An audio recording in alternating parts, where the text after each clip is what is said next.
There was sand at her feet, and as many as the grains of that sand were the memories of her years.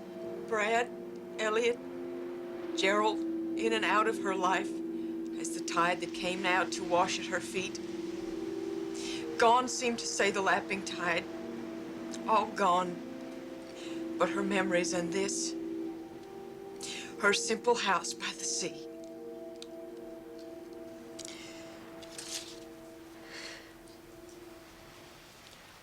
Was it okay? Why do they always end up alone? Who? Those ladies in those stories. They always end up alone. You liked it? It knocked me out. Is that good? The Mona Lisa never knocked me out. Do you want some coffee? Got any more scotch? Haven't you had enough? A nightcap. A morning cap.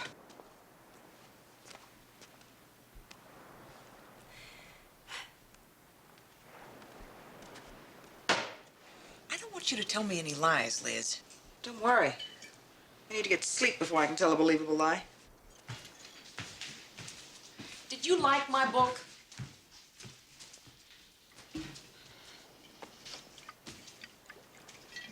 How long did it take you to write? Oh, almost a year. I started just after Debbie went, well, 8 months in the afternoons. 8 months in the afternoons? What are you going to do with it? Get it published? Well, I was going to ask you. Go ahead, ask. I don't like your tone, Liz. What is wrong with my tone?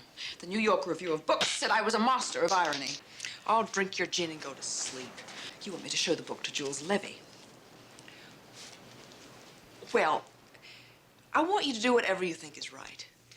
Jules Levy is the wrong man for you, Mary. Why? Too much important tailoring.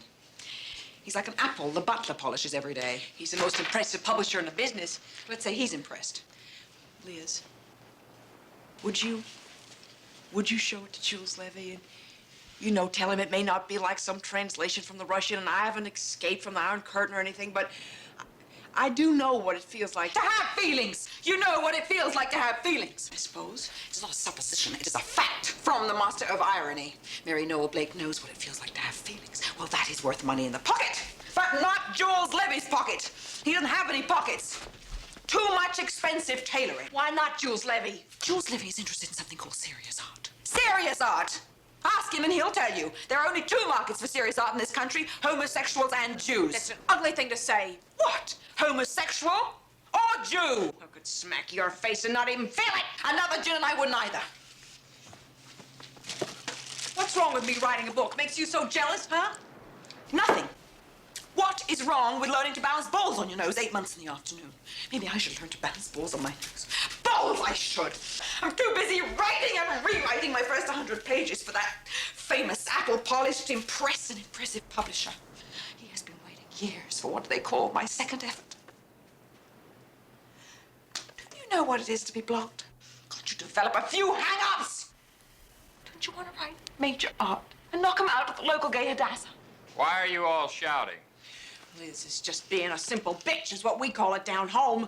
Oh, well, we're not down home. We're way out west. And quit quoting Atlanta as though it were gospel. Atlanta has fallen, haven't you heard? Sherman has spared us any further wisdom from that quotable capital of the South. Give us a quote from Paris and France, then, Miss Smarty. Okay.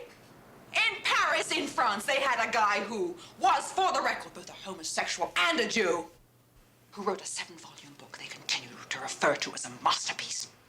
Who was such nitroglycerine in the head that he had to hide out in a cork-lined room or else he'd have gone up in shrapnel. Proust. Marcel Proust. He had the good grace to suffer for his art and didn't push aside the 2 lovely sandwiches on his Formica kitchen table to write it. Has anybody slept around here? Liz Hamilton, it is my duty to remind you of a promise you extracted from me early in our careers in college. You made me promise to tell you if you ever went too far and were in danger of hurting me. Well, you are too far right now. Apologize. I apologize. Tell her I apologize for a basic lack of honesty. You have been lying. Not yet. I would only be lying if I let you believe it was merely scotch or gin that are making me do what I'm about to do. What are you about to do? Vomit. She liked my